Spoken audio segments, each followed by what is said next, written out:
জয়পুরহাট বাংলাদেশের ছোট ছোট জেলাগুলোর মধ্যে অন্যতম একটি।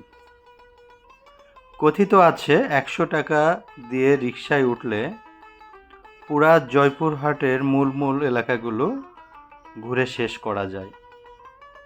এত ছোট একটি আয়তনের জেলা, কিন্তু এর ব্যাপকতা অনেক বেশি।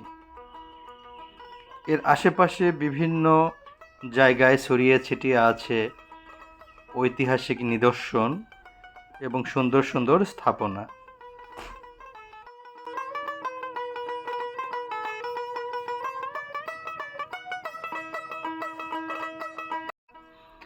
আজকে আমরা জয়পুরহাটের সবচেয়ে গুরুত্বপূর্ণ যে পয়েন্টগুলো, সেই পয়েন্টগুলো সম্পর্কে একটা ধারণা দেওয়ার চেষ্টা করব।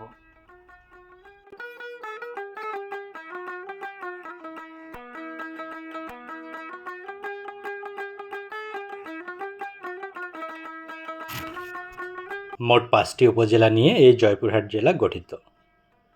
জেলাটির একটি সমৃদ্ধ সাংস্কৃতিক ঐতিহ্য রয়েছে। এখানে বহু সোনা মসজিদ, অসংখ্য প্রাচীন প্রত্নতাত্ত্বিক স্থান রয়েছে যা মুঘল যুগের।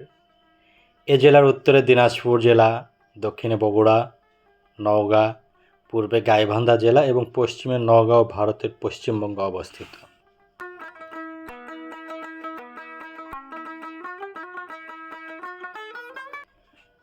জয়পুরহাট অসাধারণ সুন্দর একটি রেল স্টেশন রয়েছে জয়পুরহাট নামে। জয়পুরহাট জেলা যদি বলতে চান কিসের জন্য বিখ্যাত, এর উত্তরে জয়পুরহাট পোল্ট্রি শিল্পের জন্য বিখ্যাত, চটপটের জন্য বিখ্যাত। এছাড়া লতিরাজ, কলা, ধান, ইক্ষু এখানকার প্রধান অর্থকরী ফসল। জয়পুরহাটে কিছু বিখ্যাত ব্যক্তি রয়েছে। তাদের মধ্যে উল্লেখযোগ্য হচ্ছে কণ্ঠশিল্পী দিলরুবা খানম, পাগলাপীর দেওয়ান সমীর উদ্দিন, মুক্তিযুদ্ধের সংগঠক খন্দকার অলিউজ্জামান আলম। এছাড়াও রয়েছে মেজর জেনারেল শাকিল আহমেদ, রামদেও বাজলা, অধ্যাপক মুজিবুর রহমান, দেবদাস শামসুদ্দিন, হীরা আব্দুর রাজ্জাক চৌধুরী প্রমুখ।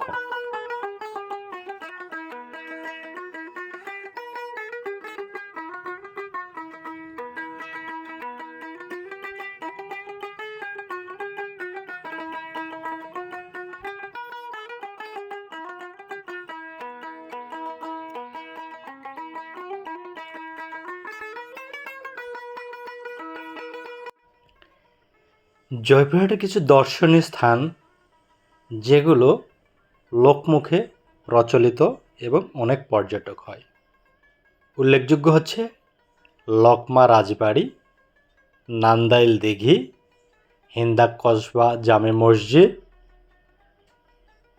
এছাড়াও রয়েছে জয়পুরহাটে চিনিকল, জামালগঞ্জ কয়লাখনি, পাথরঘাটা, ভীমের পান্টি, দুয়ারি ঘাট, বিলের ঘাট, শিব মন্দির এবং পাগলা দেওয়ান বৌদ্ধভূমি সহ অসংখ্য স্থাপত্য।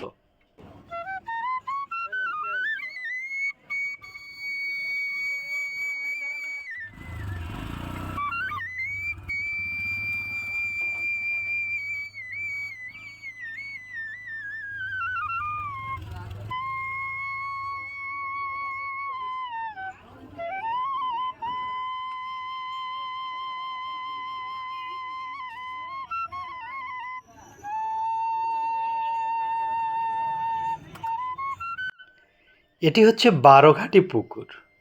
এটিও একটি ঐতিহ্যবাহী পুকুর। এর পাশে রয়েছে ডিগ্রি কলেজ। জয়পুরহাট জেলার থানা হচ্ছে মোট 5টি। জয়পুরহাট সদর থানা একটি, এর মধ্যে আক্কেলপুর, খেতলাল, কালাই এবং পাঁচবিবি।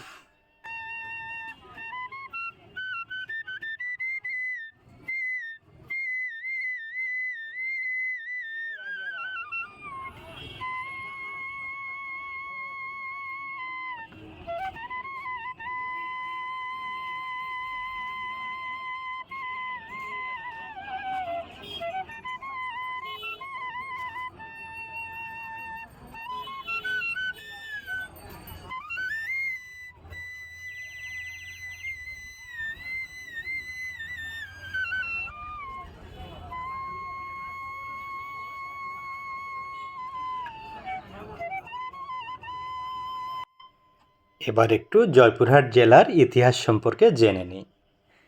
স্বাধীন বাংলার ব্রিটিশ শাসন আমলে 1821 সালের বৃহত্তর রাজশাহী জেলার 4টি, রংপুর জেলার 2টি ও দিনাজপুর জেলার 3টি থানা নিয়ে যে বগুড়া জেলা গঠিত হয়েছিল তারই অংশ নিয়ে 1971 সালের প্রথমে জয়পুরহাট মহকুমা এবং পরবর্তীকালে 1984 সালে জয়পুরহাট জেলা গঠিত হয়।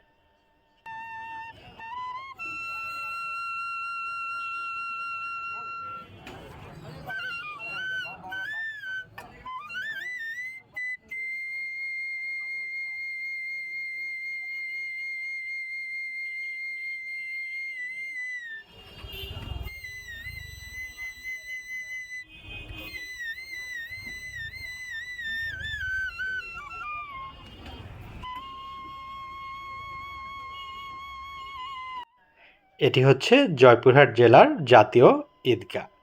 এর পাশে রয়েছে কেন্দ্রীয় জামে মসজিদ। ষোড়শ এবং সপ্তদশ শতাব্দী পর্যন্ত জয়পুরহাটের ইতিহাস অস্পষ্ট, কারণ এই সময়ে ভারতবর্ষের ইতিহাসে জয়পুরহাটের কোনো স্বতন্ত্র ভৌগোলিক অবস্থান ছিল না। জয়পুরহাট দীর্ঘকাল গৌড়ের পাল এবং সেন রাজাদের রাজ্যভুক্ত ছিল। সে সময় জয়পুরহাট নামে কোনো স্থান পাওয়া যায়নি, এমনকি জয়পুরহাটের পূর্বে অবস্থান বগুড়াও কোনো ভৌগোলিক অস্তিত্ব ছিল না। পূর্বে চাকলা, ঘোড়াঘাট এবং পরবর্তীকালে দিনাজপুর জেলার অন্তর্ভুক্ত ছিল জয়পুরহাট জেলা।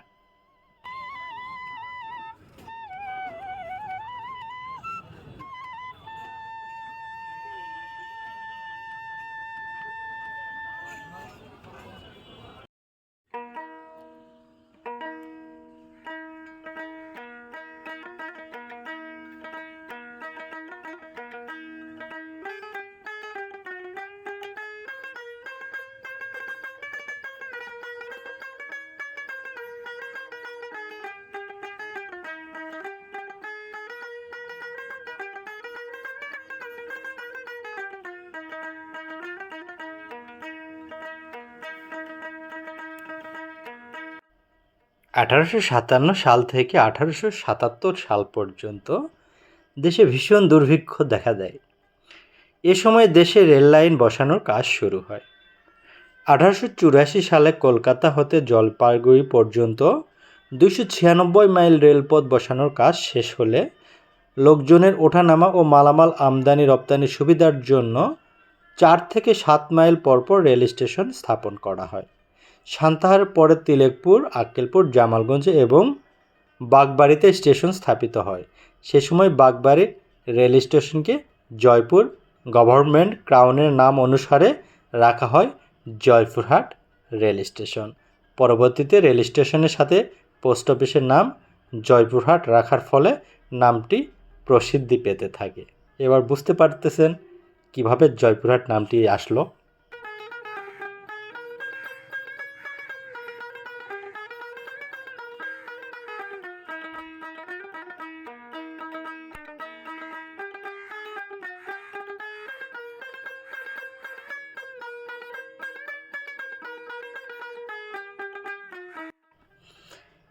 অধিকাংশ মানুষ ইসলাম ধর্মাবলম্বীর, সংখ্যাগরিষ্ঠ মুসলমান হলেও এখানে হিন্দু, বৌদ্ধ ধর্মাবলম্বী সহ কিছু আদিবাসী জনবসতি রয়েছে।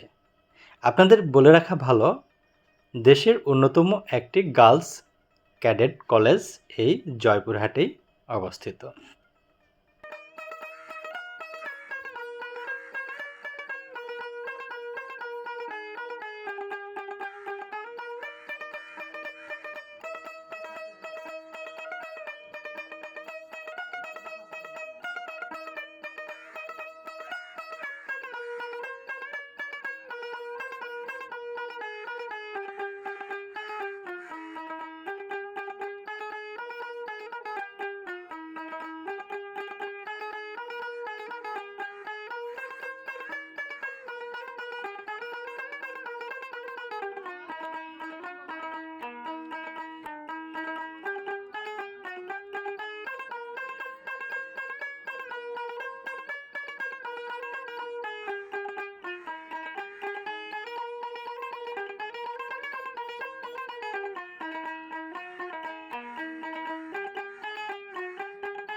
আর হ্যাঁ, বলে রাখা ভালো, জয়পুরহাট আলুর জন্য বিখ্যাত। এই উপজেলা কৃষি নির্ভর উপজেলা। এই উপজেলায় আখ, ধান, কলা, ভুট্টা, গম, পোলট্রি এগুলোর জন্য বিখ্যাত। মূলত আলুর এলাকা বলে সবাই চেনে জয়পুরহাটকে।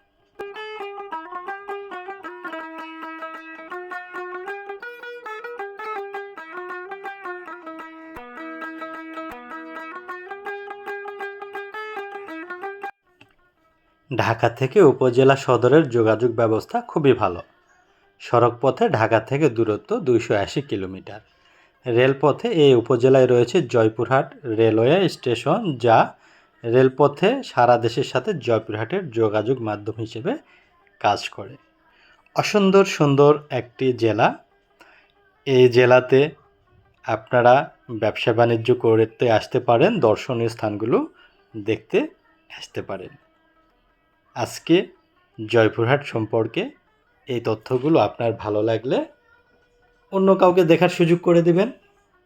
দেখা হবে নতুন কোনো একটি অবস্থান নিয়ে এবং নতুন আঙ্গিকে। সে পর্যন্ত সবাই ভালো থাকবেন।